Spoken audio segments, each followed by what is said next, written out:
છેલ્લા 12 વર્ષથી આપણા પાટીદાર સમાજની અંદર માંડવી પાટીદાર સહોદય ટ્રસ્ટ અને સમાજ વચ્ચે વિવાદ ચાલે છે. આ અંગેની એક ક્લિપ કેન્દ્રીય સમાજે બહાર પાડી છે, જે સત્યથી વેગળી છે, અને આજે સત્યને ઉજાગર કરવા માટે મારે આ ક્લિપ બનાવવાની જરૂર પડી છે. છેલ્લા 10-12 વર્ષથી આપણી જ્ઞાતિજનોમાં માંડવી હોસ્ટેલ પ્રકરણે ખૂબ વિવાદ ચાલે છે, જેને કારણે આપણા સમાજને ખૂબ ભયંકર નુકસાન થયેલ છે. સમાજે વિકાસની ગતિને મંદ કરી દીધી છે, માત્ર એક નાના કારણોસર. અને આ વિવાદને સમાજમાં ગેરમાર્ગે દોરવા માટે સમાજ એક નવી ક્લિપ ચલાવે છે, જે સદંતર સત્યથી જૂઠું છે, સદંતર અસત્ય છે. એની સ્પષ્ટતા કરવા માટે આજે ખુલાસો કરવા માટે હું ક્લિપ બનાવું છું, જે જ્ઞાતિજનોએ ખાસ સાંભળવાની જરૂર છે. માંડવી શિક્ષણ માટે કચ્છ જિલ્લાનું સારામાં સારું સ્તર ધરાવતું એક ઠેકાણું છે, જ્યાં સારામાં સારી સ્કૂલો છે. અને આપણા વિસ્તારના પાટીદારના ભાઈઓ જે છે, એમને સારું શિક્ષણ મળે એ હેતુથી માંડવીની અંદર એક આપણું છાત્રાલય હોવું જોઈએ એવી એક કલ્પના આપણા વડીલોએ કરી. માંડવીની અંદર આવેલ આપણી સમાજની સમાજવાડીમાં ત્યાં એક જમીન છે, એ જમીનમાં પણ છાત્રાલય બાંધી શકાય એવી શક્યતાઓ જોતાં માંડવી વિસ્તારના ભાઈઓએ કેન્દ્રીય સમાજને અપીલ કરેલ કે આ જગ્યાએ જો છાત્રાલય બાંધવામાં આવે તો આપણા વિસ્તારના અને આપણા સમગ્ર કચ્છના રહેતા વિદ્યાર્થીઓને માંડવીમાં સારામાં સારું શિક્ષણ મળી શકે એ ઉદ્દેશથી માંડવી વિસ્તારના ભાઈઓએ કેન્દ્રીય સમાજને આ અંગે રજૂઆત કરેલ. પરંતુ તે દરમિયાન નખત્રાણામાં કન્યા છાત્રાલયનું બાંધકામ ચાલુ હોતાં માંડવી ખાતે હોસ્ટેલ બનાવી શકવાની સંભાવના કેન્દ્રીય સમાજે નકારી અને તેમને જણાવેલ કે ત્યાં તમે લોકો ફંડ એકત્ર કરી અને ત્યાં તમારું હોસ્ટેલ બનાવી શકો છો.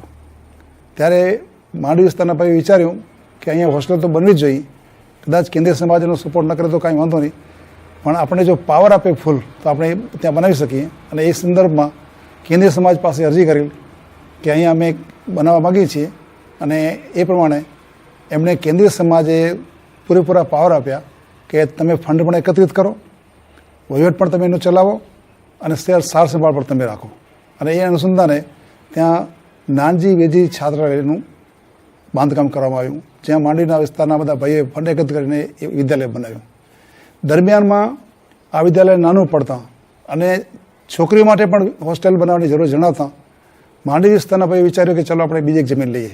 અને એ પ્રમાણે આપણા મુરબ્બી શ્રી નારણભાઈ રામજી પોકારે એક જમીન લીધી માંડવીમાં, જ્યાં અત્યારે લખોજી દોડ છાત્રાલય છે.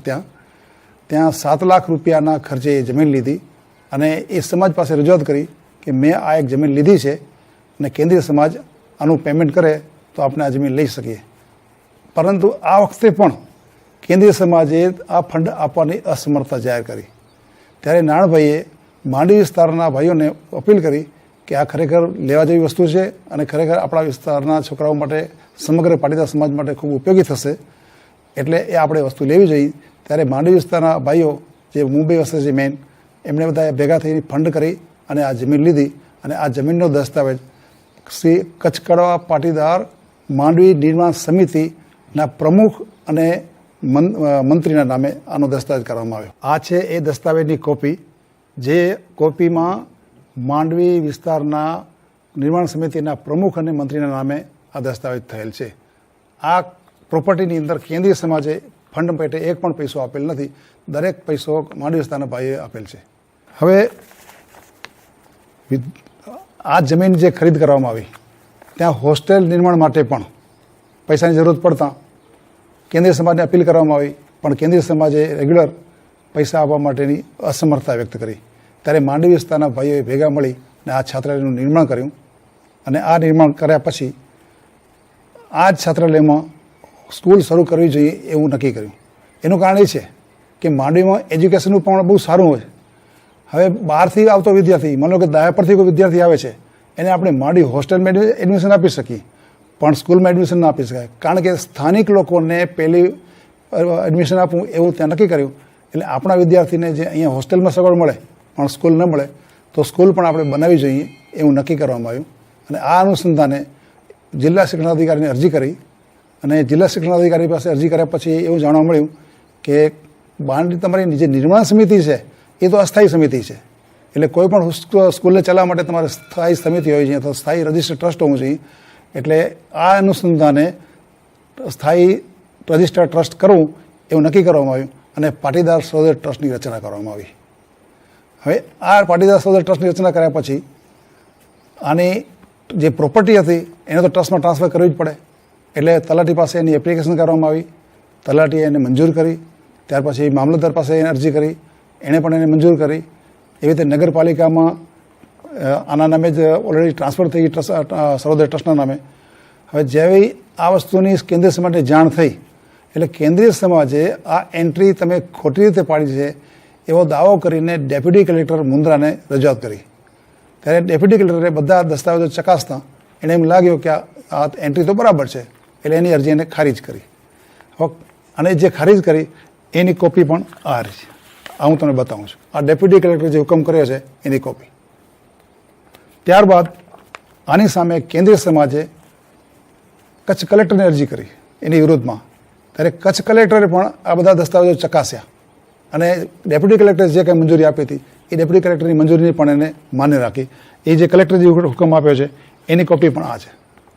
કચ્છ કલેક્ટરે સ્પષ્ટ કહ્યું છે કે આ પ્રોપર્ટી પાટીદાર સહોદય ટ્રસ્ટની છે. હવે આનાથી સંતોષ ન થતાં કેન્દ્રીય સમાજે ગાંધીનગર વિવાદ સચિવમાં રજૂઆત કરી. ત્યારે વિવાદ સચિવે પણ કચ્છ કલેક્ટરે જે હુકમ આપ્યો હતો એને માન્ય રાખ્યો અને આ હિસાબે રાજ્યપાલના હુકમથી આ પ્રોપર્ટી પાટીદાર સહોદય ટ્રસ્ટની છે એવું નક્કી થઈ ગયું. દરમિયાનમાં જે કાંઈ ટ્રસ્ટ બનાવો છો તો એ ટ્રસ્ટની નોંધણી પણ રજિસ્ટ્રેશન કરવું પડે ચેરિટી કમિશનરમાં. તો ભુજ ચેરિટી કમિશનરમાં એની રજૂઆત નોંધણી કરવા માટે એપ્લિકેશન કરી અને ત્યાં એની નોંધણી થઈ. હવે એ નોંધણીની સામે કેન્દ્રીય સમાજે રાજકોટ ખાતે ચેરિટી કમિશનરને અરજી કરી. ત્યારે ચેરિટી કમિશનરે ત્યાંથી હુકમ કર્યો કે તમે આ લોકોને સાંભળ્યા નથી તો બંનેને સાંભળવાના છે અને મુન્દ્રા જે ડેપ્યુટી કલેક્ટરે જે હુકમ આપ્યો છે જે આપે એ પ્રમાણે એનું પ્રોપર્ટીનું ટાઇટલ ગણાશે. તો મુન્દ્રાની અંદર તો ઓલરેડી સમાજની નથી અને પાટીદાર સહોદય ટ્રસ્ટની પ્રોપર્ટી છે એવો હુકમ હતા. આ ચેરિટી કમિશનરમાં પણ એ મુદ્દો પૂરો થઈ ગયો છે. ત્યાર પછી આ મુદ્દાને આગળ ચલાવતા કેન્દ્રીય સમાજે સિવિલ કોર્ટોમાં, ભુજમાં, અમદાવાદમાં, એવી રીતે પોલીસ સ્ટેશનમાં બધી જગ્યાએ અરજીઓ કરી પણ કોઈ પણ જગ્યાએ એની અરજી ગ્રાહ્ય રાખવામાં આવી નહીં. અને આવું લાગતા છેલ્લે સ્ટેમ્પ ડ્યુટીનો કેસ પણ કરેલો પણ સ્ટેમ્પ ડ્યુટીમાં પણ એ લોકો કોઈ ફાવ્યા નથી અને આ દિવસ સુધીમાં કાયદાકીય રીતે કોઈ પણ જગ્યાએ કેન્દ્રીય સમાજે ક્યાંય પણ જીત મેળવી નથી. જ્યારે એવું લાગ્યું કે કાયદાકીય રીતે આનો કોઈ ઉકેલ આવી શકે એમ નથી ત્યારે ગમે તેમ કરીને સમાધાનની આપણે ફોર્મ્યુલા કરવી જોઈએ એવું બંને પક્ષને લાગતા સમાધાન માટે ભેગા થવાનું નક્કી કર્યું અને એ બાને આપણા ઉમિયા માતાજીના ટ્રસ્ટના જે પ્રમુખ હતા એને જવાબદારી સોંપવામાં આવી કે તમે આમાં મધ્યસ્થી કરી આનું તમે સમાધાન લાવો. ત્યારે પછી સમાધાન માટે અલગ અલગ જગ્યાએ 30થી 35 મિટિંગો કરવામાં આવી. આમ છતાં આજ દિવસ સુધી આનું સમાધાન મળેલ નથી. કારણ કે કેન્દ્રીય સમાજ આમાં એવો હઠધર્મી ધરાવે છે કે જ્યાં એનો ઉકેલ શક્ય જ નથી. છેલ્લે માંડવીમાં પણ આની મિટિંગ થઈ અને માંડવી ખાતે પણ નક્કી કરવામાં આવ્યું કે જે કાંઈ સમાધાનના મુદ્દાઓ નક્કી કરવામાં આવ્યા હતા ગાંગજીભાઈ સેંગાણી દ્વારા, આપણા મુંબઈના એડવોકેટ દ્વારા, દરેક મુદ્દાને પાટીદાર સહોદય ટ્રસ્ટની માન્યતા આપી દીધી. ત્યારે કેન્દ્રીય સમાજે અલગ મુદ્દો ઊભો કરી અને આ સમાધાનની પ્રક્રિયાને ફોક કરી નાખી છે. એટલે મારો કહેવાનો મતલબ એ છે કે ખરેખર ખુલ્લા મને કેન્દ્રીય સમાજના જે કાંઈ હોદ્દેદારો હોય કે જે વર્તમાનમાં હોય તથા ભાવિમાં આવવાના હોય એને ખુલ્લા મને બેસીને આ સમાધાનનું જલ્દીથી જલ્દી ઉકેલ લાવવો જોઈએ. કારણ કે આમાં જે પ્રોપર્ટી પાટીદાર સહોદય ટ્રસ્ટમાં ટ્રાન્સફર થયેલી છે એને હવે ટ્રાન્સફર કરવી, તબદીલ કરવી મુશ્કેલ છે એવું સીએ એમાં જે નિષ્ણાતોએ સ્પષ્ટ અભિપ્રાય આપ્યો છે. અને આ અભિપ્રાય જે આપ્યો છે એની વર્તમાનના જેટલા પણ હોદ્દેદારો છે કેન્દ્રના એ દરેકને ખબર છે કે આ પ્રોપર્ટી તબદીલ થઈ શકે એમ નથી.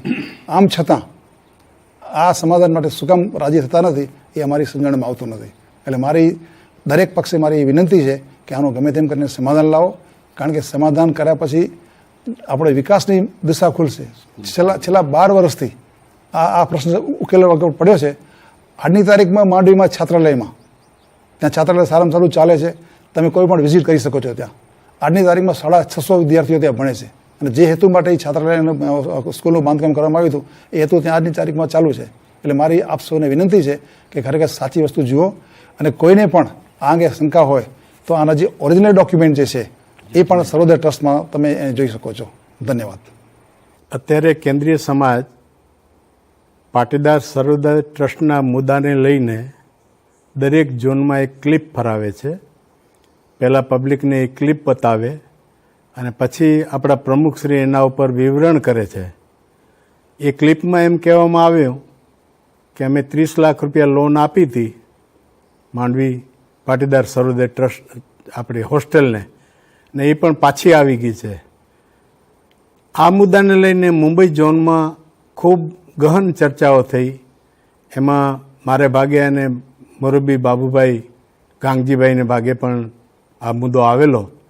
ત્યારે પણ ખુલાસો કર્યો કે તમે એક બાજુ કહો છો કે 30 લાખ રૂપિયા આપ્યા હતા અને પાછા આવી ગયા છે, તો આ પ્રોપર્ટી શું સમાજની નહોતી? એની સાથે સાથે મુંબઈમાં ઔદ્યોગિક સેમિનાર થયો અને એમ નક્કી કરવામાં આવ્યું કે આમાં જે રૂપિયા વધશે એમાંથી અડધા સુરત ખાતે અને બાકીના અડધા માંડવીને આપણે આપશું.